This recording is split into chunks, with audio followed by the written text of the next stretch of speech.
आजकल के युग का है कि मदर्स डे है, फादर्स डे है। हमारे यहाँ यूके में भी मनाया जाता है, क्योंकि हमारे समय में कोई भी डे बिना मदर और फादर के होता ही नहीं है। 3 लोग आपके जीवन में सबसे इंपॉर्टेंट हैं। मातृदेवो भव, पितृदेवो भव, आचार्य देवो भव। कि उसमें भी हम भगवान से क्या कहते हैं, त्वमेव माताश्च पिता त्वमेव, त्वमेव बंधुश्च सखा त्वमेव, विद्या द्रविणम त्वमेव, त्वमेव सर्वम मम देवदेव।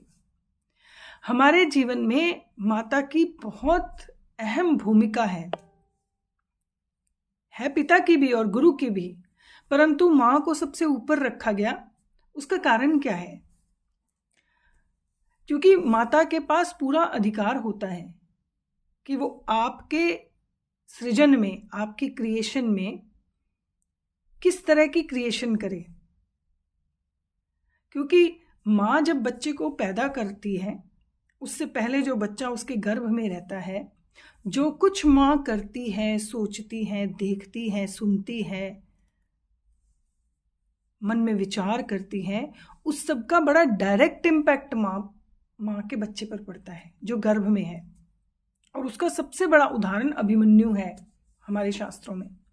और आज भी हम देखते हैं, बहुत से लोग कहते हैं कि आजकल के बच्चे पैदा होते ही मोबाइल चलाने लगते हैं। भाई, माँ चला रही थी तो बच्चे भी चलाएंगे ना। इसीलिए हमारे वैदिक सनातन धर्म में भी शास्त्रों ने भी कहा माँ की पूजा है, माँ की पूजा होनी चाहिए। लेकिन बहुत बड़े टाइटल के साथ बहुत बड़ी रिस्पॉन्सिबिलिटी आती है।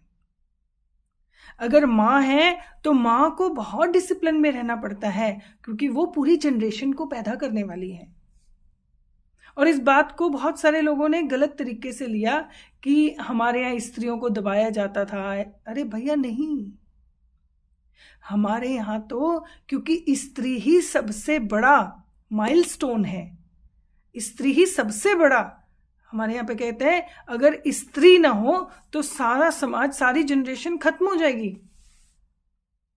इसीलिए उसको एक सिस्टम में रहने के लिए, एक डिसिप्लिन में रहने के लिए बताया गया था, क्योंकि वही जनरेशन को जननी देती है, जन्म देती है, क्रिएशन करती है। और अगर जैसी माँ हो जाती है फिर वैसे बच्चे हो जाते हैं। ये बिल्कुल सत्य है। दिति और अदिति को आप देखिए। तो मैं थोड़ा सा क्रिटिकल हूँ मदर्स डे को लेकर, क्योंकि हमारे लिए हमारा दिन माँ से प्रारंभ होता है। त्वमेव माता। हरिओम।